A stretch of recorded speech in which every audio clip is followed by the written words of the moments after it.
কোনো আন্তর্জাতিক ভলিবল আসরে চ্যাম্পিয়ন হলো বাংলাদেশ।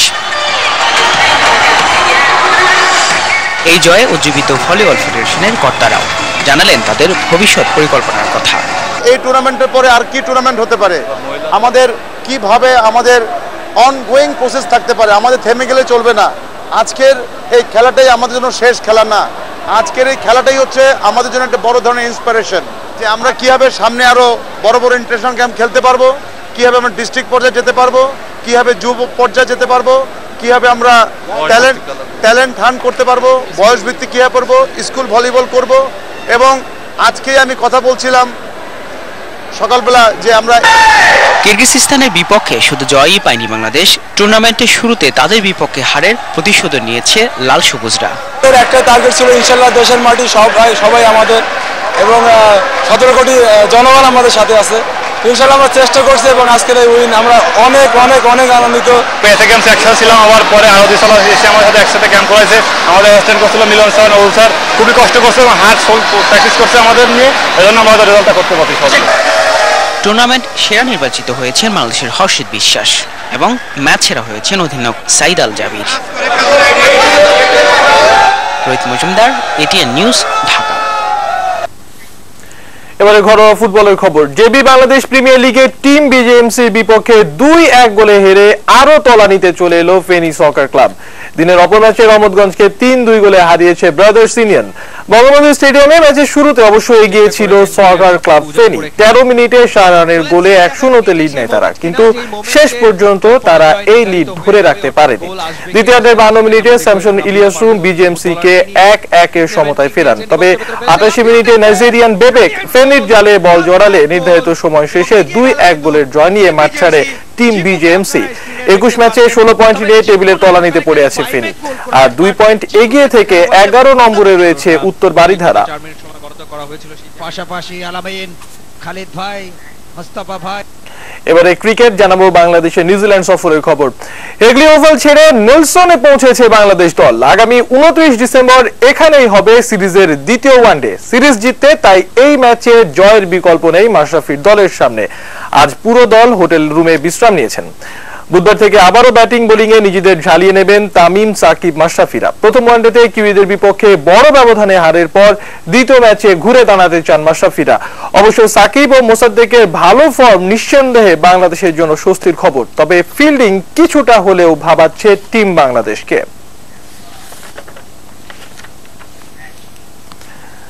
নিউজিল্যান্ডের বিপক্ষে শেষ 2 ওয়ানডেতে মুশফিকুর রহিম খেলবেন কিনা তা নির্ভর করছে আগামীকালের এমআরআই রিপোর্টের উপর, এমনটাই জানিয়েছে বিসিবি। ক্রাইস্টচার্চের হেগলি ওভালে সোমবার প্রথম ওয়ানডেতে রান আউট থেকে বাঁচতে ডাইভ দিয়ে বাঁ পায়ের হ্যামস্ট্রিং এ চোট পেয়েছিলেন মুশফিক। চোট পেয়ে ইনিংস শেষ না করেই মাঠ ছেড়েছিলেন তিনি। এরপর তার শারীরিক অবস্থা খুব একটা ভালো না থাকায় বুধবার মুশফিকের হাঁটুর এমআরআই করাতে হবে বলে জানান চিকিৎসক। তাই ওই পরীক্ষার উপরই নির্ভর করছে মুশফিক বাকি 2 ম্যাচ খেলতে পারবেন কিনা। এদিকে মুশফিককে নিয়ে অনিশ্চয়তা থাকায় সম্ভাব্য বিকল্প উইকেট কিপার নুরুল হাসানের নাম জানিয়ে রেখেছেন মাশরাফি।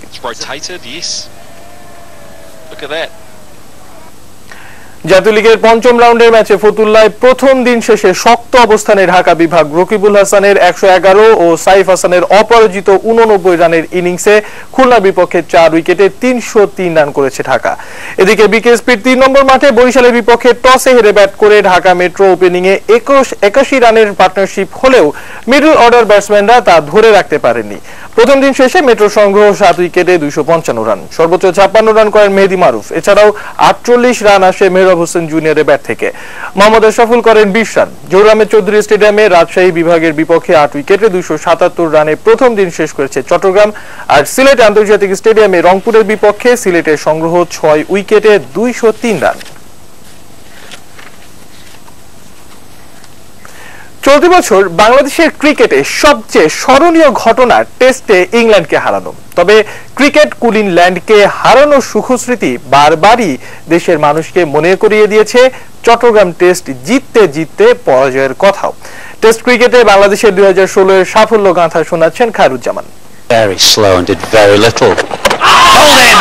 2016 অক্টোবরে ইংল্যান্ডের বিপক্ষে সাদা পোশাকের ক্রিকেটের মধ্য দিয়ে বাংলাদেশের প্রায় 1.5 বছর টেস্ট না খেলার আক্ষেপ ঘোচে। দীর্ঘ সময়ের এই বিরতির পর ছন্দে থাকা ইংলিশদের বিপক্ষে তামিম সাকিবরা কেমন খেলবেন তা নিয়েই ছিল দারুণ সংশয়। চলমান সেই আলোচনাকে পেছনে ফেলে শক্তিশালী ইংল্যান্ডের সঙ্গে সমান তালে লড়েছে বাংলাদেশ। শুধু তাই নয়, চট্টগ্রাম টেস্টে জয়ের জোর সম্ভাবনাও তৈরি করেছিলেন তামিম সাব্বিররা। অভিষিক্ত সাব্বিরের 64 রানের ইনিংসে বাংলাদেশ যখন জয়ের স্বপ্নে, তখন ইংলিশদের পেশাদার মানসিকতা আর পরিকল্পনার কাছে 22 রানে হার মানে স্বাগতিকরা। তবে মুশফিকদের এমন পরাজয়ের কষ্ট অনেকটাই ম্লান হয়েছে অভিষিক্ত মেহেদী মিরাজে। জয়ের কাছে গিয়েও এমন পরাজয় যেমন মেনে নিতে পারেননি সমর্থকরা, তেমনি মেনে নিতে পারেননি ক্রিকেটাররাও।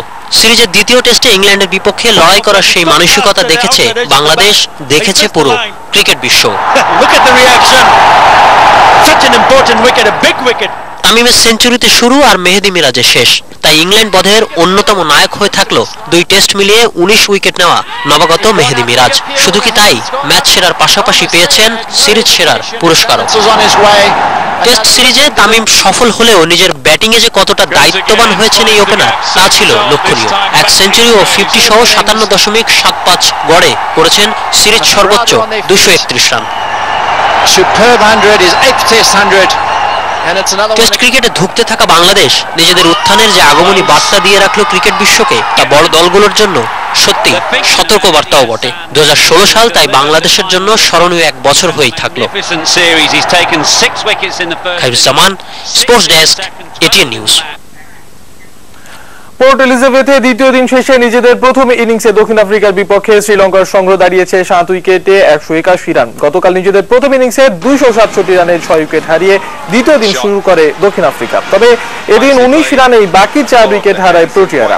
এরপর প্রথম ইনিংসে ব্যাট করতে নেমে শুরু থেকেই ব্যাটিং বিপর্যয়ে পড়ে লঙ্কানরা। দক্ষিণ আফ্রিকা নিয়ন্ত্রিত বোলিংয়ে 61 রানে টপ অর্ডারের 4 ব্যাটসম্যানের উইকেট হারায় তারা। এ পর্যায়ে এক প্রান্ত আগলে রেখে ব্যাট করে যান অধিনায়ক অ্যাঞ্জেলো ম্যাথিউস। তবে ব্যক্তিগত 39 রানে তাকে থামান রাবাদা। এছাড়া চান্ডিমাল করেন 28 রান। দিন শেষে সিলভা 49 ও চামারা 7 রানে অপরাজিত আছেন। ফিনল্যান্ডার নেন 3 উইকেট। এবারে পাকিস্তান অস্ট্রেলিয়া সিরিজ প্রসঙ্গ। বৃষ্টির কারণে নির্ধারিত সময়ের আগেই শেষ হয়েছে অস্ট্রেলিয়া ও পাকিস্তানের মধ্যকার মেলবোর্ন টেস্টের তৃতীয় দিনের খেলা। দিন শেষে পাকিস্তানের সংগ্রহ 6 উইকেটে 310 রান। অজিদের বিপক্ষে 4 উইকেটে 142 রান নিয়ে দ্বিতীয় দিনে ব্যাট করতে নামে পাকিস্তান। দলীয় 192 রানে বৃষ্টি শুরু হলে প্রথম দফায় বন্ধ হয় ম্যাচ। পরে ম্যাচ আবারও মাঠে গড়ালে আজহার আলী তার ক্যারিয়ারের 12তম শতক তুলে নেন। তার ব্যক্তিগত 50 রান করে আউট হন আসাদ শফিক। সরফরাজ 10 রানে ফিরে গেলেও এক প্রান্ত আগলে রেখে 139 রানে অপরাজিত থেকে দিন শেষ করেন আজহার। আবারও বৃষ্টি শুরু হলে নির্ধারিত সময়ের আগেই ম্যাচ শেষ হয়ে যায়।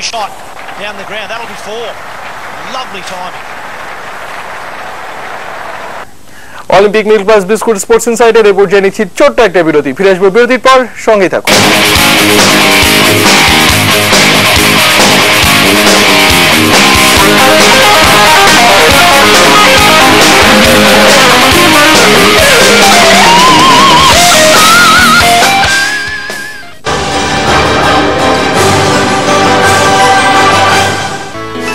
First choice is first choice.